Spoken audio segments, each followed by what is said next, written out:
existe um tema que se tornou muito polêmico em muitos lugares, e é o tema da paternidade espiritual.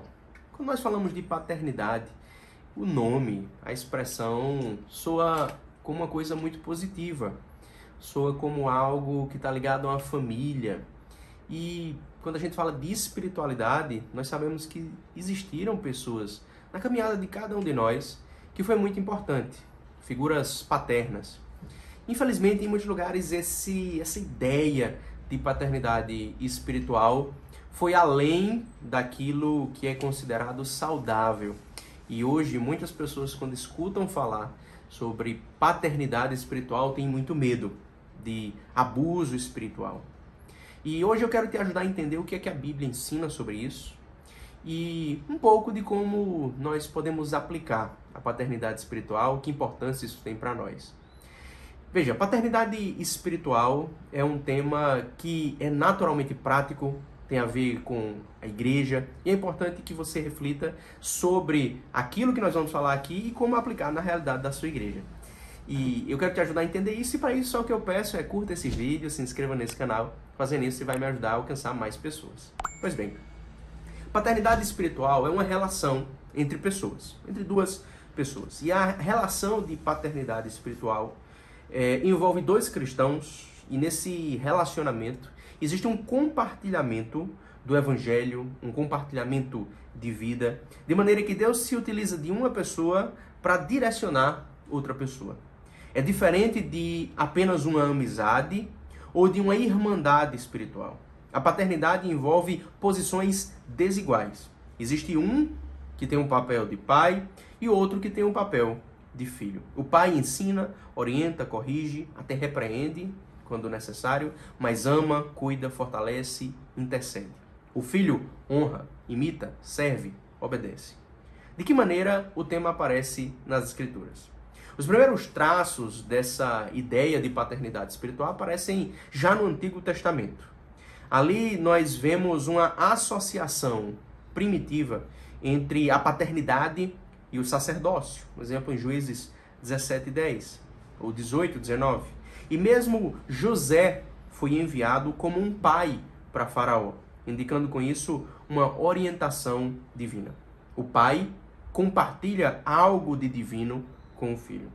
Mas o caso mais interessante, talvez, de paternidade espiritual no Antigo Testamento é o caso de Elias e Eliseu, dois profetas no Antigo Testamento. Eliseu não apenas chamava Elias meu pai, quando foi escolhido por Elias como seu discípulo. Ele se despediu dos seus pais biológicos para servir ao seu pai espiritual. No entorno dessa história que envolve Elias e Eliseu, os discípulos dos profetas são chamados filhos dos profetas. E depois o próprio Eliseu é chamado pai em razão dessa autoridade espiritual. Esses não são casos isolados ou restritos ao Antigo Testamento. No Novo Testamento, Jesus prometeu que aqueles que tivessem deixado família pelo Evangelho seriam acolhidos em uma nova família espiritual e teriam filhos. É o que se lê, por exemplo, nas palavras de Jesus representadas em Marcos 10, 29 e 30, que eu leio agora com você. Tornou Jesus: em verdade vos digo que ninguém há que tenha deixado casa, ou irmãos, ou irmãs, ou mãe, ou pai, ou filhos, ou campos, por amor de mim e por amor do Evangelho, e que não receba já no presente o cêntuplo em casas, irmãos, irmãs, mães, filhos e campos, com perseguições, e no mundo por vir a vida eterna. Veja, filhos. Jesus visualiza os discípulos como acolhidos em uma família espiritual da qual ele faz parte. Nesse sentido, para Jesus, a filiação espiritual de um cristão para com outro cristão é tão esperada quanto a irmandade espiritual. Veja que, no contexto, é propriamente dos ministros do Evangelho que haviam deixado suas residências para acompanhar as peregrinações de Jesus na Galileia. Esses ministros teriam centenas de filhos espirituais. O apóstolo Paulo carrega essa mesma noção. Por isso ele considera várias figuras como Timóteo, Tito, Onésimo, os coríntios, os gálatas, os tessalonicenses como seus filhos espirituais. Ele dá a entender que deve ter o mesmo comportamento de um pai para com seus filhos. A Paulo também visualiza uma paternidade dos hebreus no Êxodo para com os cristãos. Ele diz que eles são nossos pais. Ele chama Timóteo o meu filho amado e fiel no Senhor. Seguindo a tendência vista nos textos anteriores, o apóstolo encara essa adoção espiritual como envolvendo imitação e serviço. Afinal, se aplica à paternidade espiritual aquilo que é próprio da paternidade natural, por analogia. Os filhos devem honrar e reverenciar os seus pais, assim como os seus pais espirituais. Timóteo era um filho amado que conhecia e imitava muito bem o seu pai espiritual. Por isso poderia ensinar outros filhos, os coríntios. Algo semelhante ocorre entre o apóstolo Pedro e Marcos, seu filho espiritual, como vemos em 1 Pedro 5,13. Essa linguagem de adoção espiritual aparece também na literatura joanina, no Evangelho de João, nas epístolas de João, na qual os cristãos são chamados de filhinhos, expressão que é usada por Jesus no Evangelho de João. A maior alegria é ver os filhos andando na verdade. Espera-se que os filhos imitem os pais. Por isso, Jesus recusa chamar de filhos de Abraão os seus opositores, porque eles não seguiam as obras de Abraão. Diante de tudo isso, o que se pergunta é se isso não prejudica de alguma maneira a paternidade espiritual de Deus. A pergunta geralmente é feita apelando para Mateus 23, 9, texto que diz que um só é o vosso Pai, e que por isso vós não deveis chamar nenhum outro vosso Pai. Jesus não ensinou com isso que nós devemos, no fundo, tratar somente Deus como um pai e nenhuma outra pessoa, e nenhum outro ser humano? Essa é a pergunta que as pessoas às vezes fazem. Como que negando tudo isso, todo o restante, daquilo que a Bíblia fala sobre paternidade espiritual. Não, Jesus nunca ensinou isso. Essas palavras devem ser entendidas no seu contexto. Ele diz, ao longo de Mateus 23, um capítulo em que ele diz muitas coisas muito sérias contra os escribas e os doutores da lei. Ele diz que só há um mestre, um só é o vosso mestre, Cristo, e todos vós sois irmãos. Ao fazer isso, Cristo não está ensinando que não existem outros mestres, ele mesmo ensinou, e o Novo Testamento ensina que há outros mestres, mas um só é o vosso mestre, um só é o vosso Pai. E por isso, nós não devemos nos considerar os mestres de outras pessoas, nem os pais de todos. O texto se utiliza de uma hipérbole, de um exagero, muito comum na linguagem hebreia, muito comum no Antigo Testamento e no Novo Testamento, para agravar a diferença entre os comportamentos dos escribas e fariseus e dos seus seguidores. Quando nós olhamos o modo como o ensino de Cristo é seguido pelas gerações posteriores, aparentemente nada disso foi encarado literalmente por quem poderia conhecer essas palavras.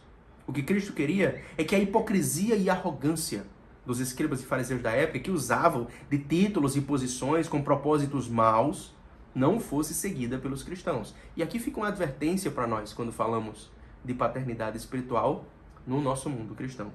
Nada disso impediu que em vários momentos os escritores do Novo Testamento se referissem a Abraão como nosso pai, ou que preservassem a prática judaica de chamar de pais os anciãos e mais veneráveis, ou que professores cristãos fossem chamados de mestres. Com essas palavras de exagero, Cristo não quis proibir uma palavra, pai, mas aquilo que essa palavra significava para os fariseus. Podemos concordar que deveria ser privado desse título quem abusa dele, mas não quem o faz com humildade, honrando a Deus e servindo os filhos. Um grande reformador, ícone da Reforma Protestante, João Calvino, escreveu comentando sobre esse texto de Mateus 23, 9.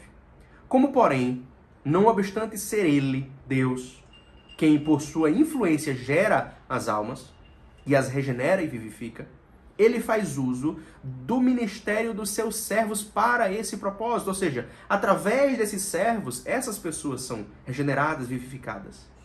E não há mal, portanto, em chamá-los de pais, quanto ao seu ministério, vez que isso não detrai de maneira alguma a honra a Deus. Em outras palavras, não há problema em chamar de pais aqueles que são instrumentos da paternidade de Deus.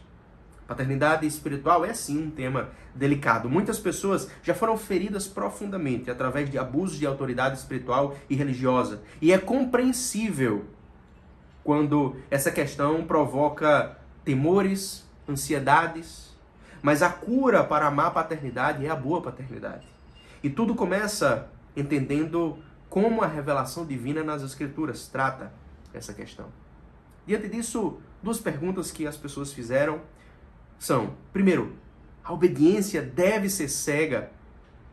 É necessário obedecer cegamente à paternidade espiritual, aquilo que nossos pais espirituais nos dizem? Nós precisamos entender. Os pais espirituais, eles são instrumentos da paternidade de Deus. E por isso, nós não devemos obedecer aquilo que os nossos pais espirituais nos dizem quando eles contradizem aquilo que Deus nos ensina. E aquilo que Deus nos ensina nos concede uma maneira muito vasta de nos proteger contra abusos espirituais. Então, nesse sentido, nós devemos sim obedecer aos nossos pais espirituais, mas devemos obedecer em primeiro lugar ao nosso Pai Celestial. E em segundo lugar, segunda pergunta. Essa cobertura espiritual é bíblica.